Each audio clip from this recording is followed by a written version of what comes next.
নমস্কাৰ আজি আমি শিকিম এটা ভেন্ডিৰ পৰা কেনেকৈ এখন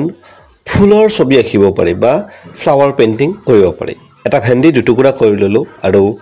সৰু ভেন্ডি টুকুৰা আমি কি কৰিম ৰঙা এক্ৰিলিক কালাৰত অলপমান লগাই লম আপুনি ইয়াতে পোষ্টাৰ কালাৰ ইউজ কৰিব পাৰে আৰু ঠিক এনেদৰে আমি গুটি কাগজখনত অলপ ৰঙা ৰং দি লম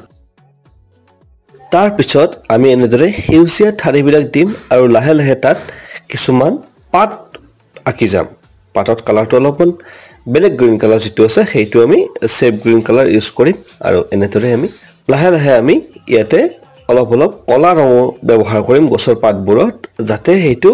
ধুনিয়াকৈ ফুটি ওলাই আহে এনেদৰে আমি সহজতে ভেন্ডিৰ সহায়ত এটা ফুলৰ থোপা আঁকিব পাৰো যদি ভিডিওটো ভাল লাগিছে তেন্তে আপোনালোকে লাইক আৰু সাবস্ক্ৰাইব কৰি দিবলৈ নাপাহৰিব ধন্যবাদ